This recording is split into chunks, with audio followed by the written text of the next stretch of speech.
Let's get to it. Let's get to it. Let's go do it. Let's get to it. Let's get to it. Let's go do it. Millie, get up! Hello, welcome to another episode of Mannequin Shenanigans. I'm Steve, your host. Today we're talking about oversleeping! So there's two types of people I want to talk about in this episode. Snoozers and legitimately deaf people who don't wake up to an alarm no matter how many you have or how loud they are.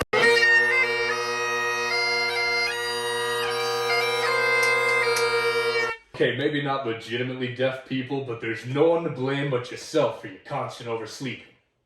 Or is there? In this video, I'm going to do four things. One, I'm going to rant about my lifelong struggles with oversleeping. Two, I'm going to teach you a thing or two about the brain and the ear. Three, I'm going to promote the productivity music video. And four, I'm going to send you home with 5 less common tips to help you stop oversleeping. Let's get right to the stuff. As far back as I can remember, I've been terrible at waking up in the morning. My mother used to struggle to get me up before the alarm clock days, and whenever I had an alarm clock, I made a lot of alarm clocks feel worthless. You ever feel worthless?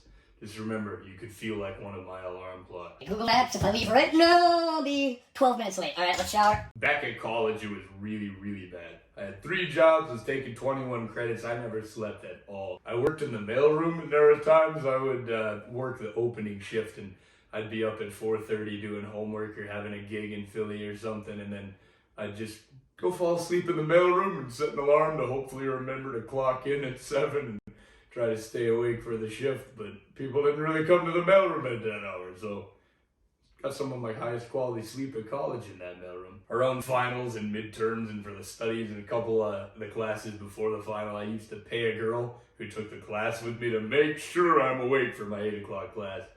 I'll never forget it to this day.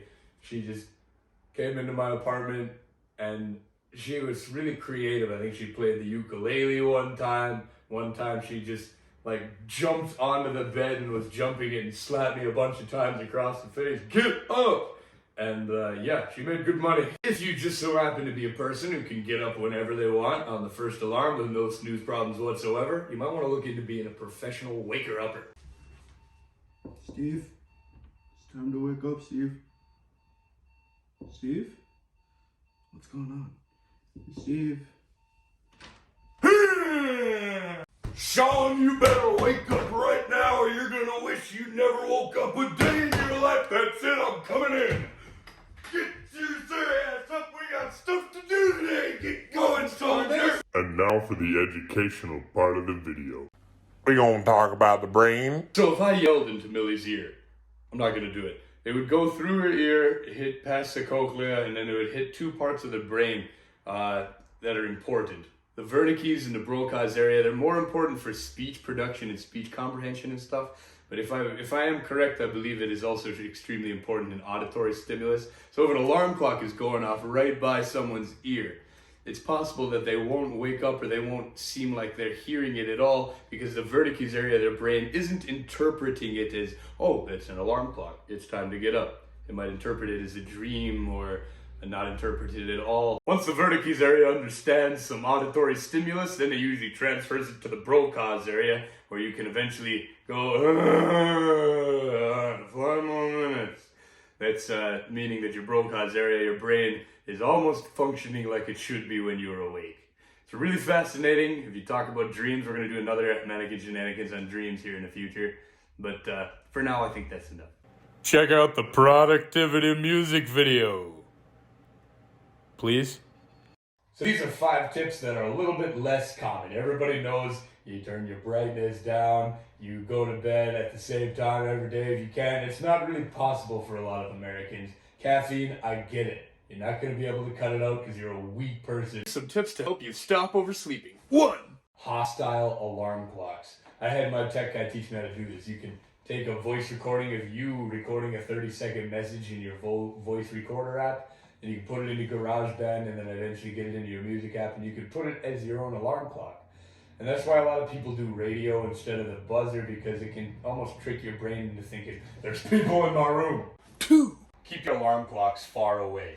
Now, if you got roommates, this one might be a little tough. This is pretty basic. If you put your alarm clock right next to your bed, you're just gonna hit snooze over and over and over and over and over again. But if snoozing is your problem and hearing it isn't, then yeah, putting it far away might actually irritate you just enough to get up. And I like to put an emotional guilt trip right next to the alarm clock, like, stay awake, you pansy. 3. The snooze police. If you got a girlfriend, a boyfriend, a mom, anybody who believes that you have a serious problem with snoozing, just put a jar by your bed, $1 for every snooze. Avoid your bed before sleep. You know exactly why. This dives into the depths of human psychology. If you're trying to be productive in bed, your brain knows, well, this is a place where I do homework or something. Don't. Leave your bed for sleeping. And maybe one more thing. 5, and this one's my favorite. The mammalian dive reflex. Think of your walruses, your otters, your whales, your dolphins, any type of mammal that spends a lot of time, they're aquatic mammals in the water. They all know how to hold their breath for an extremely long time because they need to survive. Part of it might be evolution, part of it might be having bigger lungs, but they all do this thing called the mammalian dive reflex. If you pour cold water on your face before you go to bed, you can almost trick your body into going into more of a comatose state. Weird. Thank you for checking out this episode of Mannequin Shenanigans. Make sure to leave your funniest oversleeping story down in the comments, and we'll see you next time.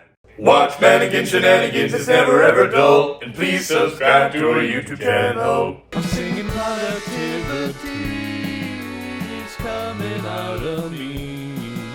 My services aren't free, so pay me seriously.